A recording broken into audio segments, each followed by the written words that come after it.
Well, Michael, thank you very much for this interview.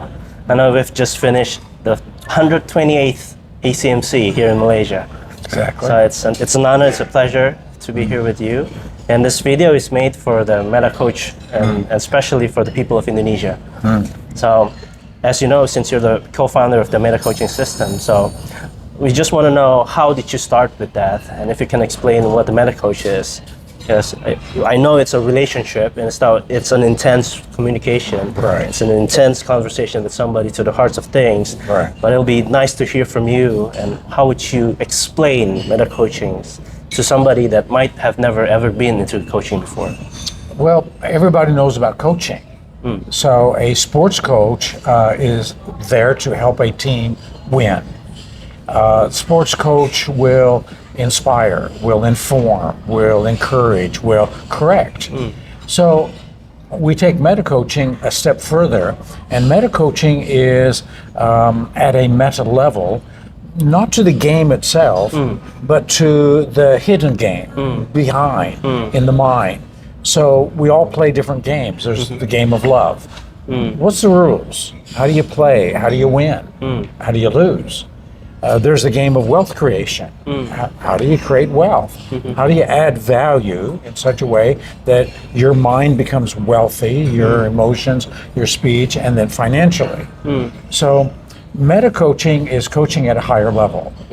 It's higher level than what most coaches do in the field of coaching today. They're still all about behavior and getting results. Well, we want results and we want behavior, but results and behavior come from the inside out. And that's our theme in Neuro-Semantics. Everything human, everything importantly human, comes inside out. And if you don't know that, then you're just dealing with outside, and you're doing management at the best, control and manipulation at the worst. And we don't want that. We want people living inside out from their values, their integrity, their beliefs, and that there's a rich world inside. And what's expressed on the outside is just an expression of that. Okay. And you were talking about neurosemantics and how it changed coaching to a higher level, on a meta level. A lot of people in Indonesia especially, they think that NLP or neurosemantics are a kind of manipulations. And I think it's due to some bad NLP teachers and everything. How would you differentiate that? And how that helps meta coaches with neurosemantics, and how it helped them to live and fulfill their dreams of helping others people to actualize themselves and to live inside out? Okay. Well, true enough, there's been a lot of NLP that's been very manipulative, and that came from the beginning. It came from the founders, from Bandler Grinder.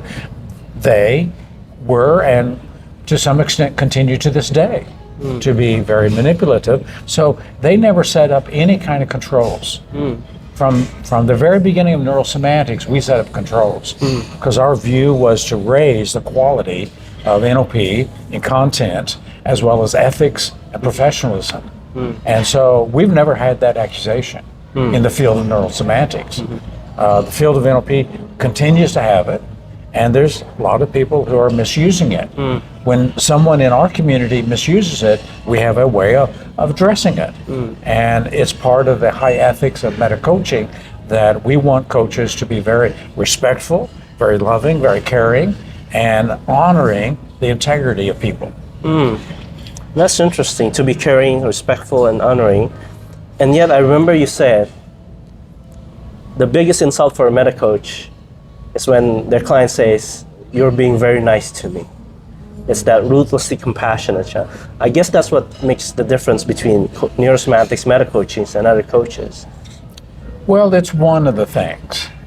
You can find coaching systems that are very harsh and that are very rough. If you go back to some of the trainings of Landmark, extremely confrontational, but not with a lot of care. And so the balance between the two things, confronting, holding people accountable, and caring about them, loving them, being compassionate. So we try to put that together for a compassionate confrontation to confront a person with his or her reality, his or her truth. So honoring that truth, and then how are you going to live it? Because most people are not living up to what they know. The difference between what they know and what they do, big gap. Okay. And the second part of the question that you have not answered is, how does neurosemantics help a coach, especially a meta-coach, to unleash people from the inside out? Well, so we start with the principle, inside out. Then we look at what are the skills for going inside. What are the skills for taking a person inside to their mind, to what we call the meta place. So there's this private world that we all have, and everybody lives in their private world. Some people are aware of it. We call that self-awareness. Some people have hardly any awareness. You can be aware of it without being in control of it. And so how do you manage this world of your thoughts, your beliefs, your emotions, your hopes, your dreams, your fears? And so we take people in. We got all kinds of skills for going inside and then developing the person. And this taps into what we know in developmental psychology. How does a person develop and grow and unleash their potentials? And I remember you mentioned that meta-coaching and neurosemantics come from different psychologies. What are they? Well, first and foremost, it would come from cognitive psychology. So that what you feel and what you do are essentially symptoms of what you're thinking and believing and the meanings that you're creating. So that's cognitive psychology, developmental psychology, and then humanistic psychology, which we call self-actualization psychology. What is the process for people who are at their best and they're unleashing more and more of their potentials? And to add to that, with the psychology, and it helps people to unleash themselves, and as you say, it's about self-actualizations. How can somebody benefit from a session with a meta-coach that knows all this psychologies behind it? Well, we start with something very simple. What do you want? And helping people create a well-formed outcome. We can also do a well-formed problem, well-formed solution, and see if they want to innovate it and turn it into some actual thing that they're doing. So it's the conversational process. And so that's why coaching is a conversation. And there's many different conversations, from the well-formed outcome conversation to decision conversation, planning one, resourcing one, change one. So we've made a list of 20, 30 basic coaching conversations. And as coaches learn how to facilitate each conversation, then they can help people have better conversations. The amazing thing is, as neuro-linguistic beings, language defines and controls our sense of reality. And change the language, change how you're thinking, and then everything else can change. And I also saw on the poster, it says the most advanced coaching system in the world. And I know you said that in previous videos that meta-coaching has one of the highest standards in the world. So there might be people asking, what are those standards and how you differentiate meta-coaching and other coaching schools? Well, one of the key distinctions is we benchmark what's intangible. So it's easy to benchmark what's tangible. Any manufacturing company will do that to get the best practices on an assembly line because it's tangible. You can see it, you can hear it, you can feel it, you can touch it. When we deal with things intangible, leadership, compassion, relationship, responsibility, when it comes to those things, it's harder to benchmark. And yet, if you break down the language to what we're actually talking about, then you can get it to behavioral descriptions. So that's what we do with the meta model of NLP. Take something back to behavioral descriptions. Once you have a behavioral description, now you can identify low level, mediocre level, competent level, expertise level. And so we have the benchmarking model that allows us to measure and and benchmark intangible things like leadership. And how would it benefit for somebody who want to learn coaching, all those benchmarkings, and how could it help somebody to really know where they are and whether they can unleash potentials or not? Well, a basic principle, you can't manage what you can't measure. If you can't measure it, is it even real? But if you can start to measure it, then how much, what kind of quality does it have, and how can we develop it a little bit more in process? So we begin with measuring, this is where I am, this would be the next level, and then the next level, the next level. So with measuring, you can now start managing, and you can identify the critical success factors, the variables that are most important. And that's for the coaches. Now, for the people who want to coaching, who would be people that will likely benefit most from coaching? Well, anyone who wants to develop, who wants to identify, how am I doing this and how could I do it better? What am I experiencing? If you're experiencing depression, procrastination, any kind of anxiety, you're doing it and there's a structure to it. And we can measure it, and we can identify, here's the next step out of it. Here's the next step to where instead of that, you're creating something much better. Okay. And that's one of the things. The NLP as the background, the communication model, the facilitation model, the benchmarking model. And can you explain more about the matrix model? Because that's the only thing that we have in Neuro-Semantics that probably there's nowhere else in other coaching schools. Well, every psychology has tried to create some kind of a map about the mind, because that's what we're working with, human consciousness. And so every psychology has got some kind of a mapping about that. 2002, we came up with the matrix model as 8 distinctions of any human being or any group, that it allows us to take what is so complex and to simplify it to some extent. And then we can work with these dimensions of consciousness. And that's what it is, dimensions of consciousness, and then how mind shows up. The latest development has been the meta-place, in which we have much more finer distinctions, so that we have a picture of the mind. And like anything, if you can't even picture something, it's really hard to deal with it.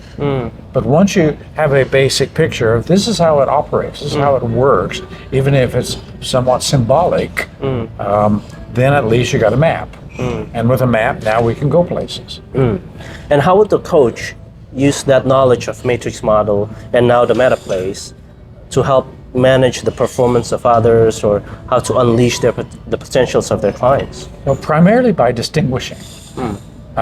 Genius is in distinctions. Genius is in details. If you can't distinguish things, so if a coach can't distinguish between self-esteem and self-confidence, and they merge them together, you got a real mess. You got a person who thinks that their value depends upon what they do. Separate that, make that distinction, and now you got a person who has value unconditionally, who's now free to do and find out what they can do and experiment. So you got real freedom. Distinctions is the key. So we distinguish between what you're thinking and you're intending, what you're representing in your mind, that's creating all kinds of feelings and emotions in your body, and what you remember, what you're anticipating. So we make distinctions. And so a coach can hear these distinctions in the way the person talks and the way the person behaves. And that meta-place itself, that's where you say it's living from the inside out. And when a client comes to a meta-coach, what could they expect? Well, they don't accept. What we've been talking about are the features of meta-coaching, and we don't sell that. People don't care about this map of the mind. They just want to get the results.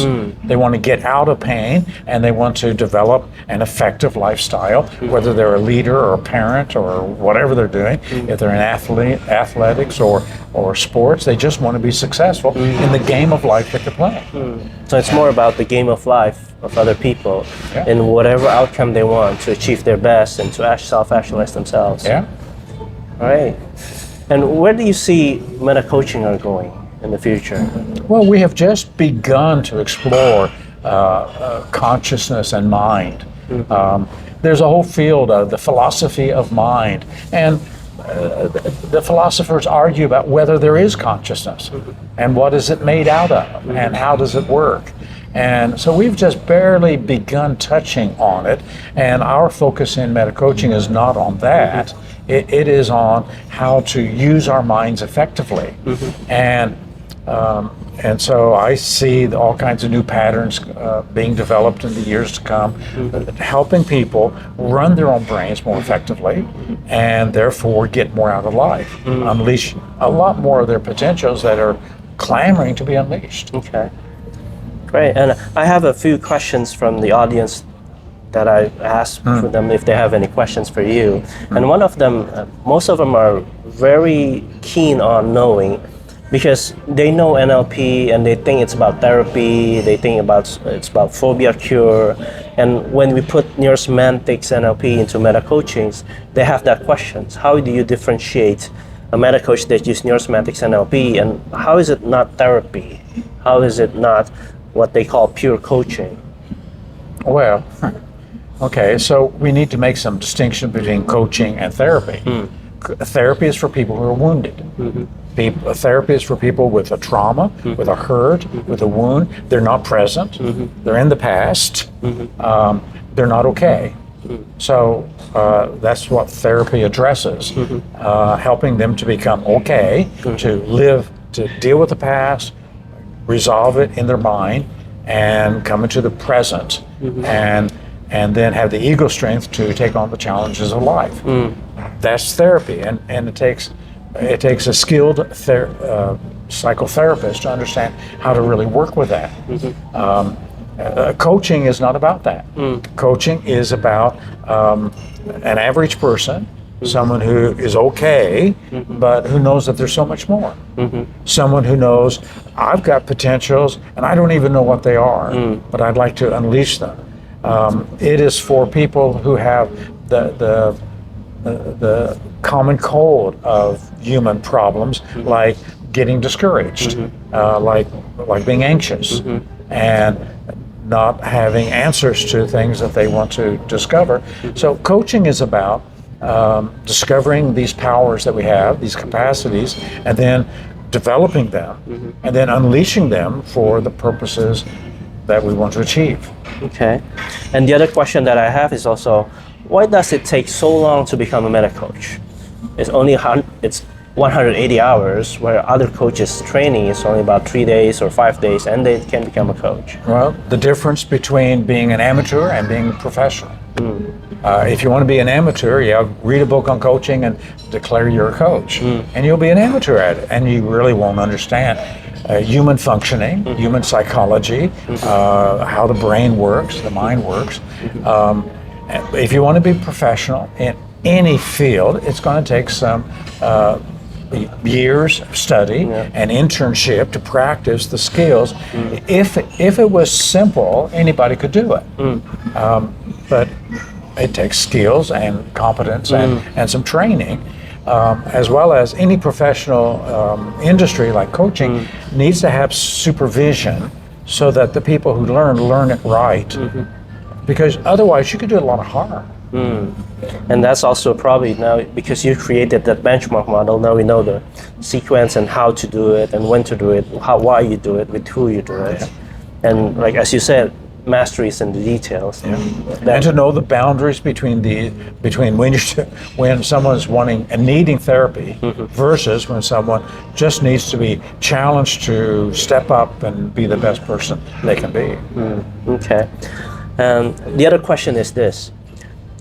Some of the people that learn Neuro-Semantics briefly, not until the meta-coaching stage, they think that Neuro-Semantics is all about concepts and it doesn't translate into performance. How would you answer that one? Well, they haven't studied Neuro-Semantics. And the difference is? Well, neural semantics, your meanings into your neurology. And that's why we do the mind to muscle processes.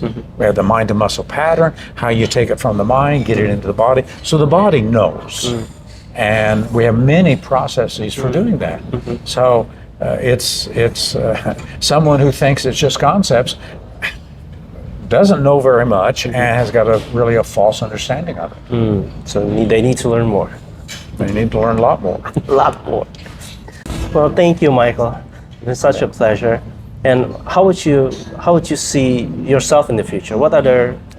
Well, I hope alive. I hope so too. I hope so too. That's my hope in the future. At the time in the future when I'm not alive, I have no hopes at that point. In terms of Neuro-Semantics, what do you hope for Neuro-Semantics and Meta-Coaching itself? Well, for us to grow as a field and for us to have more and more influence, because now that we have raised the quality of life and we know how to do and deal with all the tangible stuff, what to eat and how to exercise and how to take care of yourself and how to stay healthy, we know all about that. How to take care of your consciousness and your brain and your attitude and your spirit. That's what meta-coaching and neurosemantics is about. That's what we're addressing. And I see that we have a lot more to develop so that people can have a good attitude and a positive spirit in how they relate to other people, handle their own work, and so that's where I see the future. All right. Thank you very much, Michael, for your time. It's such an honor, such a pleasure here with you and learning more from you. And I hope this has been beneficial for the people who was asking me about what neurosemantics is. And if you have any of those distorted thinking, again, this explains it. You've heard it from the founder, you heard it from Michael himself. So I hope this has been beneficial for you too. So I wish you long life, great health, and more to come. Okay. Thank you. Thank you, Michael. Thank you.